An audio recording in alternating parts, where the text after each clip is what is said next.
Assalamualaikum warahmatullahi wabarakatuh. Waalaikumsalam warahmatullahi wabarakatuh. Yang terhormat Ibu DRA Umi Khotimah, MPD PhD. Yang terhormat Ibu Mariani, SPD MPD, selaku dosen penguji pada seminar proposal saya pada sore hari ini. Saya akan memaparkan dan mempresentasikan hasil dari seminar proposal saya yang berjudul Analisis Perspektif Teori Pembelajaran Sosial Bandura di SMP Sriwijaya Negara, Determinan Pembentukan Sikap Nasionalisme serta Didik. Dalam latar belakang pengambilan masalah saya melihat dan mengamati kondisi pendidikan di Indonesia, khususnya di tingkat sekolah menengah pertama atau SMP, yang belakangan ini menghadapi berbagai tantangan dalam pembentukan sikap nasionalisme serta didik. Salah satu penyebab tergerusnya sifat dan sikap nasionalisme pada peserta didik itu menurun dikarenakan globalisasi dan perkembangan teknologi informasi yang telah membawa perubahan signifikan dalam pola pikir dan perilaku generasi muda yang cenderung lebih tertarik pada budaya luar dan kurang menghargai nilai-nilai lokal serta nasional. Dalam penelitian saya ini, saya merumuskan masalah, yakni bagaimana faktor-faktor yang ditemukan berpengaruh terhadap pembentukan sikap nasionalisme pada peserta didik di SMP Sriwijaya Negara yang dipandang melalui perspektif teori pembelajaran sosial Bandura. Tujuan penelitian saya yakni untuk menganalisis faktor-faktor pembentuk sikap nasionalisme pada peserta didik di SMP Sriwijaya Negara. Dan manfaat penelitian saya yakni yang pertama yakni memberikan kontribusi dalam pengembangan teori pembelajaran sosial Bandura dalam konteks pembentukan sikap nasionalisme pada peserta didik. Dan manfaat yang kedua, harapannya penelitian saya ini akan dapat bermanfaat bagi sekolah, guru, peserta didik, dan bagi peneliti lain.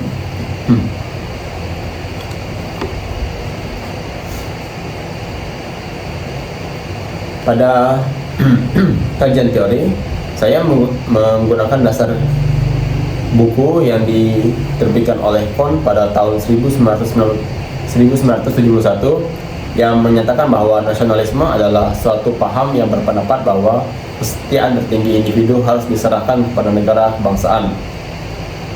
Dimulai dari tingkat SMP, pembentukan sikap nasionalisme menjadi sangat krusial karena pada fase ini peserta didik sedang dalam proses pembentukan identitas dan karakter, yang saya kutip dari Rahman pada tahun 2024. Untuk penelitian yang relevan dengan penelitian yang akan saya lakukan, saya mengambil dua contoh penelitian yang menurut saya paling relevan, yakni yang pertama, satu, pengaruh pembelajaran PKN berbasis Project Citizen terhadap sikap nasionalisme peserta didik oleh Dede Iswandi dan Dik Baihaqi Arif dari program studi PPKN Universitas Ahmad Dahlan Yogyakarta. Dan penelitian yang kedua saya mengambil yakni analisis faktor-faktor yang mempengaruhi sikap nasionalisme generasi Z di era digital oleh Rizka Handayani dan Suyato dari jurusan Pendidikan Pancasila dan Kewarganegaraan Universitas Negeri Jogja. Dalam penelitian ini saya menggunakan metode penelitian yang diantaranya yaitu satu, tempat dan waktu penelitian. Dalam penelitian saya ini, penelitian akan saya laksanakan di SMP Sriwijaya Negara, sebuah sekolah menengah pertama yang terletak di Kota Palembang, Sumatera Selatan, dengan waktu penelitian selama kurang lebih 1 bulan.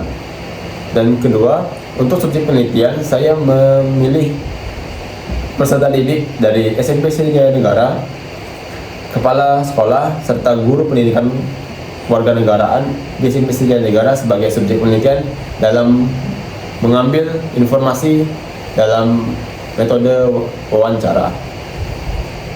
Untuk desain penelitian saya menggunakan pendekatan kualitatif yang bertujuan untuk mengkaji determinan pembentukan sikap nasionalisme peserta didik di SMP Sriwijaya Negara dalam perspektif teori pembelajaran sosial Bandura, serta data dan teknik pengumpulan data yang saya gunakan yakni berupa teknik observasi langsung serta wawancara mendalam untuk mengumpulkan data tentang pemahaman, persepsi, dan pengalaman peserta didik terkait nasionalisme serta faktor-faktor yang mempengaruhi pembentukan sikap mereka.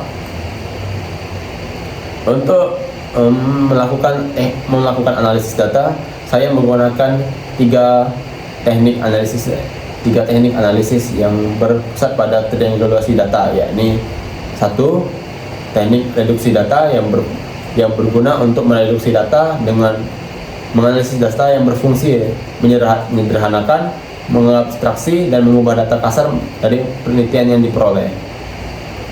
Kedua, penyajian data. Dalam penelitian ini akan disajikan dalam bentuk narasi serta penarikan kesimpulan atau verifikasi, di mana peneliti mengembangkan pemahaman tentang data yang sudah dianalisis.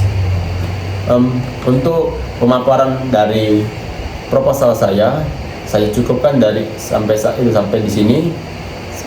Kemudian saya membuka sesi tanya jawab kepada teman-teman yang ingin bertanya kepada saya mengenai seminar proposal yang saya buat. Saya persilahkan.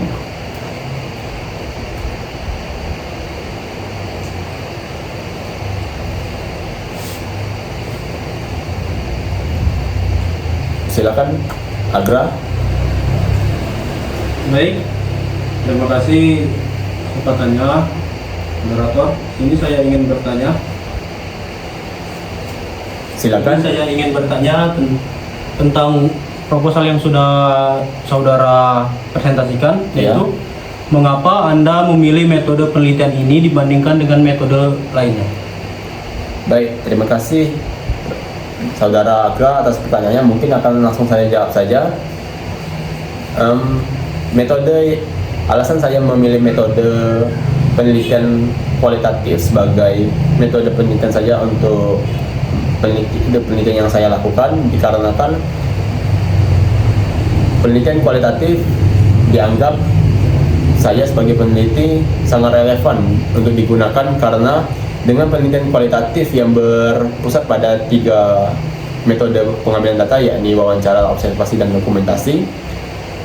Dengan penggunaan metode kualitatif dirasa dapat mendapatkan informasi serta data-data yang lengkap, mendalam, serta alami dari para narasumber saya, sehingga saya memutuskan untuk menggunakan metode kualitatif dalam penelitian saya ini.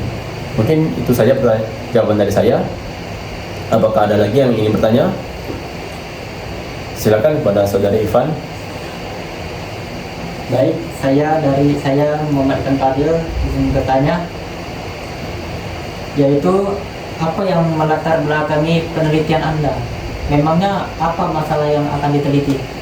Baik, terima kasih atas pertanyaan dari Saudara Ivan. Latar belakang saya dalam memilih permasalahan ini dikarenakan yang saya terangkan di awal tadi, dikarenakan kondisi pendidikan di Indonesia, khususnya di tingkat sekolah menengah pertama ini, menghadapi berbagai tantangan dalam pembentukan sikap nasionalisme peserta didik. Karena penelitian ini juga saya anggap penting dikarenakan dari jurnal Al-Faqih pada tahun 2015 bahwa sikap nasionalisme dapat dimanifestasikan dalam berbagai aspek bentuk dalam cinta tanah air, menghargai jasa para pahlawan, dan rela berkorban demi bangsa dan negara. Karena latar belakang hal itulah, saya mengangkat masalah ini, yang bisa disimpulkan bahwa alasan saya mengangkat penelitian ini bahwa pentingnya penanaman sikap nasionalisme pada peserta didik dimulai dari tingkat yang paling dasar, yaitu tingkat menengah pertama, dan yang terpenting bahwa di zaman modern yang semakin banyak tantangan dalam pembentukan sikap nasionalisme, dibutuhkan teknik atau karena itulah saya menganggap penelitian saya angkat ini penting dikarenakan pentingnya penanaman sikap nasionalisme pada peserta didik dimulai dari tingkat yang paling dasar, yaitu tingkat sekolah menengah pertama, dan melihat dari banyaknya tantangan yang ditemukan dalam tahun-tahun yang akan datang, karena globalisasi dan perkembangan teknologi secara signifikan telah membawa perubahan signifikan dalam pola pikir dan perilaku generasi muda yang cenderung lebih tertarik pada budaya luar dan kurang menghargai nilai-nilai lokal serta nasional. Mungkin itu saja jawaban dari saya. Apakah ada lagi yang ingin bertanya? Baik, silakan Saudari Fatia. Baik, terima kasih Taci. Perkenalkan saya Fatia Tiara Mulyana. izin bertanya untuk seminar proposal, yaitu apa yang melatar apa teknik uji validitas dan reliabilitas yang digunakan pada penelitian kamu? Itu saja. Baik, terima kasih Saudari Fatia atas pertanyaannya. Dalam mengolah dan memaparkan hasil dari data yang saya peroleh, saya menggunakan 3 teknik analisis data. Yang pertama ada reduksi data, yakni proses dalam pengolahan data sebagai langkah awal untuk menyederhanakan, mengadaptasi, dan mengubah data kasar dari penelitian yang diperoleh ketika penelitian. Kedua, penyajian data, yang ini dimana teknik ini saya lakukan untuk menyajikan data yang sudah saya reduksi dalam bentuk narasi. Dan yang ketiga, menarik kesimpulan dari apa yang sudah saya dapatkan dari hasil reduksi serta penyajian tadi, dan penarikan kesimpulan dari keterangan-keterangan yang diberikan oleh narasumber sebagai data primer.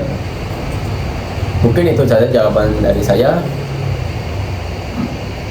Karena pertanyaan sudah tidak ada lagi, saya cukupkan dulu presentasi seminar proposal yang saya buat pada sore hari ini. Mohon maaf atas segala salah kata dan tindakan. Saya akhiri. Wassalamualaikum warahmatullahi wabarakatuh. Waalaikumsalam.